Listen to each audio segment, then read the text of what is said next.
Standing up in McKinney, this is According to Callus. You're joining me. It is Monday, the 13th of March, episode 274. It is going to be an update Monday, or a Monday update if you prefer. And before we get started, let me ask you to like, share, subscribe, and if you're particularly enthusiastic after all this, go ahead and comment and rate the show. And to my two listeners out there, I want to thank you immensely. We now have over 100,000 downloads. And we have less than 400 episodes and 100,000 total downloads. For those of you keeping track out there, you math wizards, yeah, that's not a small number, is it? Certainly more than two, but I don't say that to brag. I don't say that to pat myself on the back, because after about a year and a half, I would certainly hope that I hit 100,000. But that being said, I am quite content with where I'm at. I am very, very happy to tell you this, because my average of listeners has gone up, right? Once upon a time, I was doing 20 or 30 or 40 or 50, and now my average download is north of 500, and that's brought up my overall average to about 2.25. So I'm very happy with that. I think we're getting the word out. I think we're going to make a difference in Collin County and McKinney, Texas. So on with the updates we go. All right, first up, school board. For those of you that missed it, apparently the Frisco ISD got caught, literally caught, plotting to disregard what we the people want, to stymie any changes or improvements, depending on how you want to define that. Define the will of we the people. And now, Matt Shaheen apparently, been wondering where Matt's been at lately, but Matt has asked for the TEC, or the TEA, one or the other, to investigate the situation. Now, I know most of these investigations go nowhere. They tend to protect themselves first and foremost, but it is a step in the right direction. It is, honestly, the bare minimum that we should expect from our elected representatives, to call out when somebody crosses the line. For those of you following along, yes, I do indeed live in McKinney ISD, but Frisco is right next door, and McKinney ISD has its own special problems. So we have the three incumbents that are now so desperate, they have signs out saying, "Save our schools." I wasn't aware that the schools were in danger. Maybe their jobs are in danger. Maybe the rotten leadership that we've had is in danger. The schools are not in danger. And just to be clear, all four candidates running against the incumbents support public schools. They want public schools. They want to make the public schools better. Not quite sure how they're saving the public schools. Now, I know when you're a Democrat operative in cahoots with a Democrat / wannabe Republican mayor, you make stuff up. That's what you do. You create angst. You create drama that may or may not exist. Now, in fairness, there have been those that have said that the Republican or the conservative talking points aren't true. They're passé, whatever. To which I say, show me the evidence. Oh, there isn't any. There is, in fact, evidence that those books that they say aren't there are there. There is evidence to suggest that while there is not a curriculum named CRT, it is the praxis of social emotional learning, which is built into every other subject, that they are getting across the materials or the processes of critical race theory. Make no matter that Texas Monthly says otherwise. I call BS on Texas Monthly. On to other things. The city council, which I had mentioned briefly last week, had decided that they were going to put forth a bond to we the people on whether or not we want to fund the new airport expansion. Okay, So I am on record. I support the airport. I support airport expansion. But I support it under the guise that we get a private company to come in and do it. And if we need to structure the term to maintain veto power, if you will, at the city level, I'm good with that. But to think that we're going to risk $400 million before the interest of the taxpayers' money, for which we may or may not ever see a break-even point, because they themselves testify it's 25 years with the best case scenario before we see a break-even point. And that's requiring us to not invest anything else into the airport. In over 25 years, do you really think we won't invest anything more into the airport? I'm pretty sure we all know the answer to that question. Okay, so unfortunately for us, we don't have a choice. It's going to be Rick Franklin or nobody. And Patrick Cloutier apparently has a competitor. Not sure who he is. Not sure that I care. I'm really hoping that Patrick's going to stay to his word and kind of be himself and do what he wants to do, which is what we desperately need in the city council. We need people that are going to speak their understanding of the facts and that are going to articulate an argument or a reason for why they think X, Y, or Z.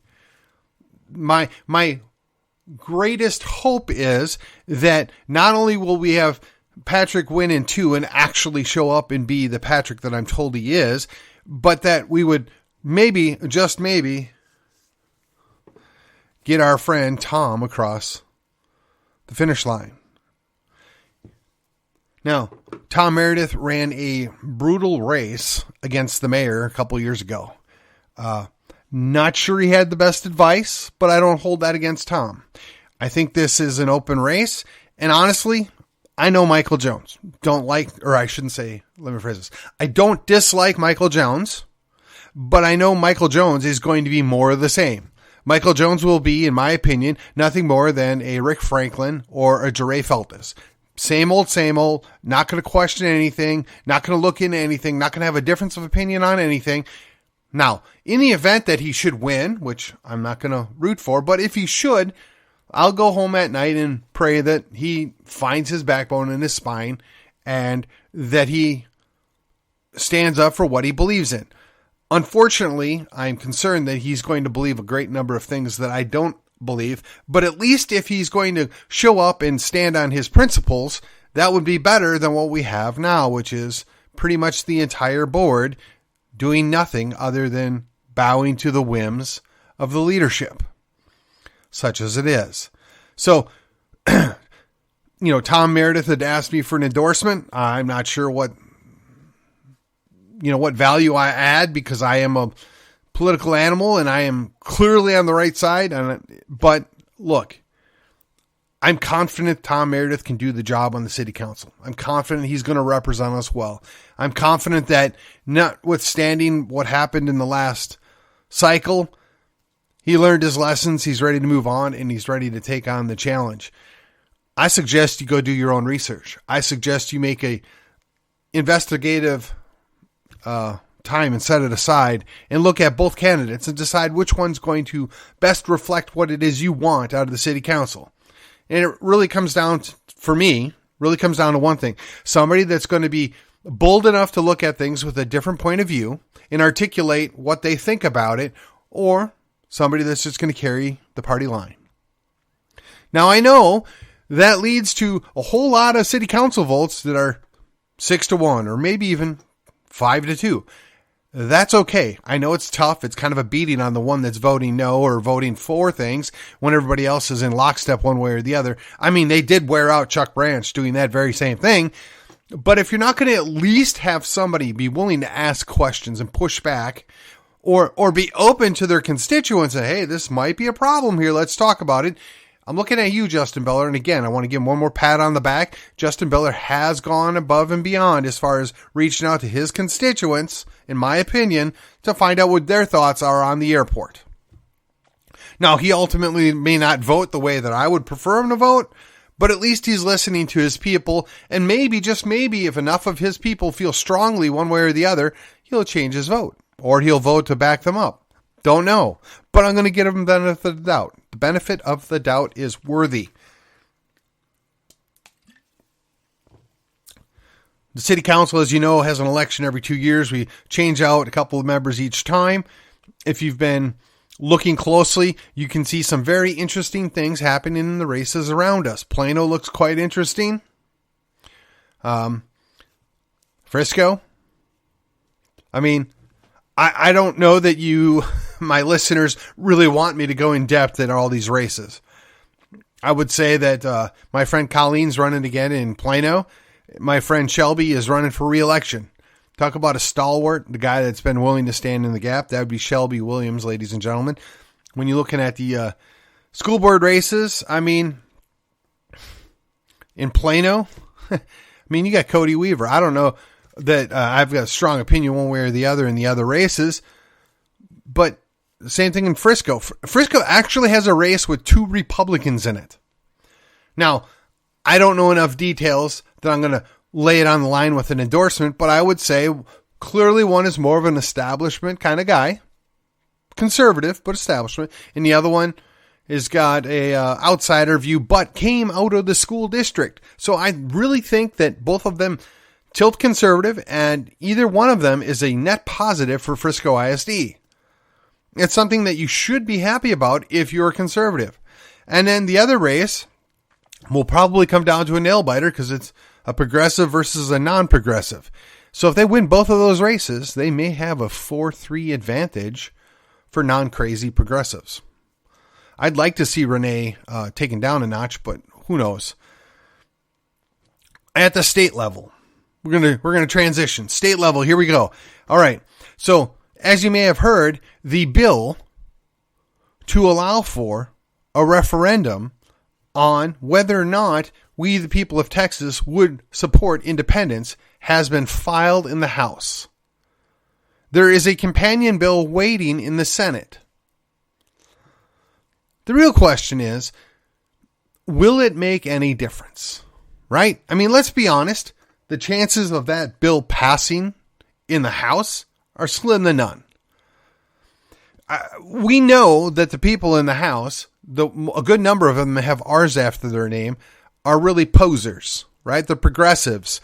They have no interest in doing anything quote unquote conservative or defending Republican values except for a few things.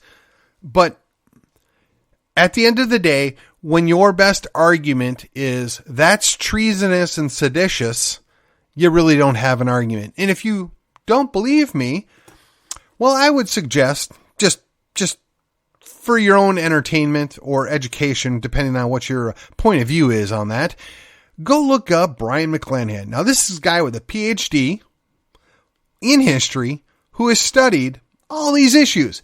And in episode 792 of his Brian McClanahan show, he talked about the Missouri nullification and Texas secession. And he had a few words to say about that matter.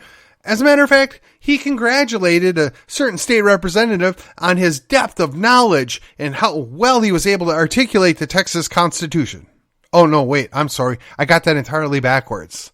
But if you go listen to his show after mine, you'll find out exactly what he had to say. It was quite entertaining and quite factual. Also at the state level, the border crisis still is not fixed. There is a bill talking about Texas sovereignty in securing the border. And I want you all to know that Frederick Frazier, that would be my state rep in HD 61, he is a freshman. I'm hoping that he will surpass expectations. And at this point, he has shown good faith that he could very well pass those expectations. He supports the bill, and he's named as one of the co-sponsors. The rest of the people in Collin County, not mentioned. Now, I'm sure if it would actually come up for a vote, they'll go and show up and vote for it because, well, they kind of have to. But at this time, it appears that none of them have any interest in protecting the Texas border. Oh, I take that back. Justin Holland's name was on there as well. And not a fan of Justin Holland, but you got to give credit where credit's due. He supports that. Nothing from Shaheen, nothing from Leach, and nothing from Noble. I'm actually surprised I didn't see Matt Shaheen's name on there. The other two, not their thing. It's not their thing, okay? I won't beat them up for it. Like I said, they're all going to vote for it if and when it actually goes to a vote. But again, I say hold your breath. And as far as elections go, while we're talking about things at the state level, I saw an interesting video put out detailing Harris County and all these ballot boxes or voting precincts that didn't have enough ballots. And they all coincidentally just happen to be in Republican precincts. And they all just coincidentally happen to run out around 3 p.m. You know, when most of the people that actually work for a living get done and can go vote, that also happen to be Republicans. I wonder if maybe that just had a little something to do with the outcome of the election. What do you think? I mean, we already suffer from the idea that we have open primaries, whereupon we can't actually control who votes in the Republican primary. And then we have to deal with the fact that there are a lot of squishes in the party, but I don't know that they make up anywhere near a majority. But when they add in their Democrat bodies, talk about a Freudian slip there. Oh yeah. We brought them in from Chicago. Their graveyard was all used up for that election. We're going to use them on this election. No, but seriously, I'm sorry. If Harris County can't get a simple election correct with the, let's call it unqualified, uncharacteristically, failing, county judge down there, what does it take to replace her? I think she's still got 2 years left in her term. I could be mistaken. She was elected. No, she should have been booted in 2022. What's going on down there, guys? If she won in 2018 on that wave from your man Beto, I mean, come on.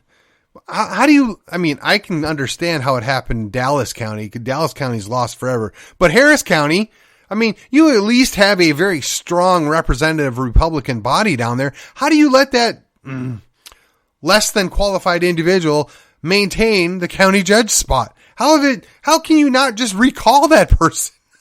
I don't understand. And then you let them run your election with somebody that has, I don't know, no way to hold accountable, period, end of story. And that person botches elections where they've come from and they come here. Man, in the video, it says, if this would have happened in Democrat precincts, there would have been rioting in the streets. And the Republican voters just went home and said, well, you know, they ran out of ballots. There's nothing more we can do about that. Heck no. Why wouldn't you go storm the city hall or the county judgeship, right? The county courthouse. We want our ballots. You have a constitutionally guaranteed right to vote, apparently, according to several court determinations. But if you're not going to fight for your rights to vote, don't complain when you lose. I mean, what kind of a mindset of a loser is it that, well, they didn't let me vote, so I'm just going to go home?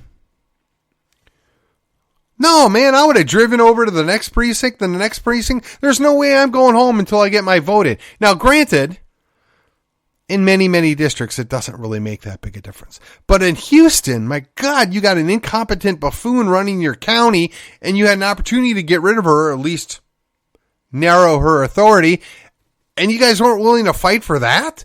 You lost judgeships over it? You know, it's been theorized for some years now that the Texas Republicans actually want to flip the state. They want it to be blue. And when I see stuff like this, I wonder if they don't have a point. If that isn't really what's at play here. Well, you know, if we just don't care about our elections enough, there'll be enough Democrats to eventually beat us. Well, that's a good plan. Yeah, they've done such a great job in California, New York, New Jersey, Connecticut, Illinois, Minnesota, right? Don't forget Oregon and Washington, folks. Hey, those are all those strong blue states and how wonderful it is there. But when we get past the idea of this red-blue dichotomy, let's just look at it this way. There are those that are willing to work with us in the system and follow rules, and there are those that will do anything in order to maintain power and hold others down.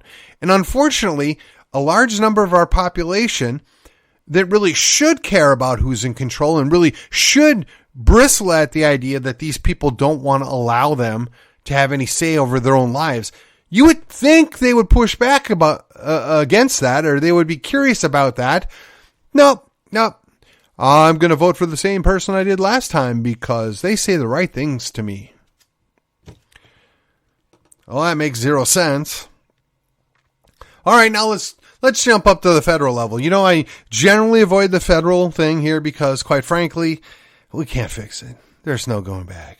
The federal government is a joke and a loss, and D.C. is the collapsing empire. Whether it be Constantinople or Rome, it's really, at this time, only a matter of time before it gets sacked. Whether it's the Russians, the Chinese, or quite frankly, the American people that do it first, I don't know. At this point, it could be Mexico or Canada because, boy, oh boy, we just can't get anything straight. Yet, hey, don't worry, Basement Joe, Sleepy Creepy, he won his election with the most votes ever, and he barely even campaigned. But what do I know? All right, so we've got two banks that have collapsed. One was the Silicon Valley Bank, right? And then I guess I forgot what the name, Sovereign Bank, I think, out in New York. Now, both of these banks were involved in high-risk investments, right? A lot of startups planted their money there. Some quote-unquote important people planted their money there. And I have no doubt that it's going to create all sorts of chaos the world over. But I want to tell you something. We need to resist the idea of bailing them out. We need to let them fail. It is the right thing to do. I mean, look, I get it. We had to save Chrysler. We had to save GM. We had to save whatever bank or whatever it was back in 2008. I disagreed with that. Hey, but to be quite honest with you, I probably wouldn't have had a job because at the time I was working for, I think it was Chrysler LLC, but it might have still been Daimler Chrysler. I might have been out of a job. And I know that, but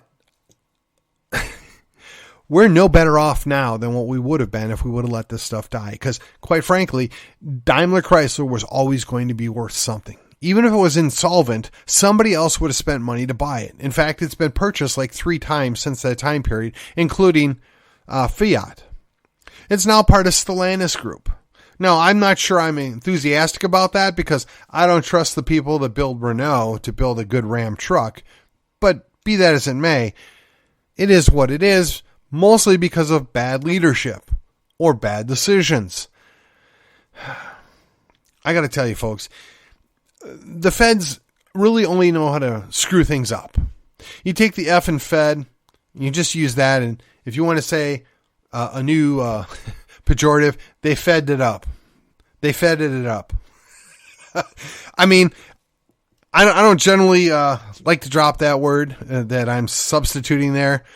But when you look at what's going on in our country, the world around us, and you look to see who was most responsible for it, if it wasn't the Federal Reserve, it was the federal government. I mean, these guys, they act with impunity, and we pay the price. And I'm not even getting into the globalists, folks, that just are salivating at subjugating our entire population. Just our own people are doing such a good job of destroying us and selling us out. It should be concerning to you. It should cause you to say, what in the heck can we do about this? Let us return to what we discussed earlier. Yes. See, it's not treason if you're not looking to overthrow your government. If you're wanting to leave your government, that's not treason. If you are speaking poorly of your government, while that may be sedition, in the United States and in Texas, we respect and enshrine the idea of freedom of speech, freedom of press, freedom of association, freedom of religion, the right to redress. So that means when we think our government is wrong, when our government's tyrannical, when our government's abusive, not only can we say it, we should say it. And in this case, realistically, the only recourse we have is to tell the feds we're done, we want to go. The problem is our leadership in Texas is too busy patting us on the head saying, don't worry, we're going to take care of you, when they're not, or slapping us in the face, calling us treasonous and seditionist people when we're not. Excuse me if I don't reject the whole notion. I don't want to overthrow what's going on in DC. I want DC to stay in DC, and I want to separate. I do want to fix what's going on in Austin. I do want to rein in the abuses of power in Austin. You know, particularly the governor that still hasn't ended the emergency declaration and is basically ruling by fiat and dictates as he sees fit. I want to rein those in under the rule of law, mind you. So if that's seditious, fine. But it's not, because we have the ability to call out our government when they're doing the wrong things. And it's really sad that we have a lawyer that doesn't understand constitutional law, that doesn't understand how to read the Constitution, which is basically a contract that states that we, the people, are the source of all power and authority. And then pretends that because some other group of people in black robes issued an opinion, I would say under duress, mind you, making a claim one way or the other, that somehow that's binding 150 years later. Again, I say bunk to you. While we're talking about things that were done under duress, for right or for wrong, you've got the 13th, the 14th, the 15th, and some would even argue the 16th, that were passed in duress. There was a military dictatorship put upon the southern states because they chose to leave. And then they were forced to rejoin, and they did it under duress. And as a consequence, there were several things that were passed and codified into the Constitution under duress that, under contract law, which the Constitution is, probably ought not count. Probably ought to not be factored into anything, but nobody's basically challenged that for 100 plus years. So my question to all of you out there that are listening, if you think staying in the United States, staying in one of the states, is the way forward, are you willing to have an open discussion on that? Are you willing to, have those ideas challenged? Are you ready and willing to articulate why Texas is better as part of the Union? I'm ready to take the opposite view, right? In fact, I could probably argue your point of view for you if I needed to. I'm not going to, but I'm more than willing and capable of putting forth a number of good arguments why Texas can and should be independent once again. But I'm not going to take somebody with me along for the ride that doesn't want to go. I'm not going to force somebody to do it under duress. I am not like the federal government. I'm not like the conquering Union Army that seeks to assert our dominance. No, I'll give you essentially three choices. Number one, you decide that you're not 100% sure, but you want an opt-out. The opt-out basically means, hey guys, I'm going to give you a year to figure it out. If I'm not happy, I get my free walks. You guys will pay me for everything I'm going to leave behind. Hey, I'm down with that. Okay, that's good. Option number two, guys, I don't want any part of this. I would rather be in California than in independent Texas. To which I'd say, sell your stuff and go. Don't let the door hit you on the backside. I mean, those are two good options right now that we could put in place. Or the third option, hey guys, I'm not 100% sure I'm with you, but I'm going to support you in this resolution or this referendum, if you will, so that we'll actually have a discussion, an open, honest, I shouldn't even say that, but for the purpose of this discussion, an open, honest dialogue on what it means for Texas to be independent again. Now, let me circle back to that for just a second. I don't believe for one moment it's going to be open or honest. I think it'll be diatribes on both sides. I think particularly one side is going to fill us full of garbage to sell something that really, quite frankly, isn't worth it anymore. We can see with our own eyes what's coming out of DC. Does anybody think that DC has our best interests or anybody's best interests in mind? The answer is no. But there's a lot of fear. There's a lot of built-in angst. There's a lot of worship at the feet of Lincoln Unionism. There's a lot of Yankees that are in Texas, both native-born Yankees and relocated Yankees, that are afraid to think of independence. They're afraid to think of what could we do that would be better than what we're currently doing. They're afraid to take a risk or a chance. And to them, I would say, hey, New York's really nice this time of year. Or if you prefer, I understand Georgia's got a similar climate. Or if you prefer, California is a little expensive, but you'll be right at home with those people. They're happy to watch the degradation of society and the deterioration of what was once a great state. And I suggest you go check out one of those states. Those are the three choices I could come up with off the top of my head in, a minute and a half? So, look, I'm not committing treason. I gave an oath to uphold the Constitution against all enemies, foreign and domestic. Unfortunately, I've come to the conclusion, sadly, that my own country is being run by a fraudulent president, by a usurping Congress, by an abusive, bureaucratic state that is violating the very tenets of the Constitution that I swore an oath to. So that leads me to no other conclusion than they are the domestic enemy. I mean, they've already been quite clear. If you dare go to a school board meeting, then you must be a domestic enemy. You're a domestic terrorist. You need to be locked up. Well, I'm going to tell you the same thing. I mean, we can play games. We can be nice, but at the end of the day, it's a captured entity. The enemy is not only in the gates, they're holding the gates closed to keep us out of there. That is the entirety of DC. While we may have a good man there, Keith Self, he's only one. He can't fix it. He certainly can't fix it alone. But you know what? Maybe a free and independent Texas could serve as a redoubt.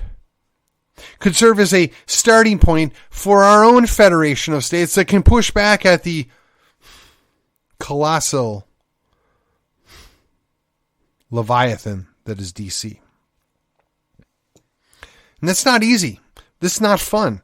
I mean, the idea that the country that I swore to protect through the Constitution is being led by a group of people that, quite frankly, have zero desire to ever listen to me and would probably honestly prefer me dead. That's a sobering thought. But that's okay. I'm not going anywhere. I'm not doing anything. And just in case anybody should ever ask, no, I'm not suicidal, and no, I'm not running anywhere. I'm in Texas. Both feet are here, and I'm staying in the fight. And with that, this was, according to Callus, episode 374 on the 13th of March, 2023. And this was the Monday update. And with that, I will see you on the other side.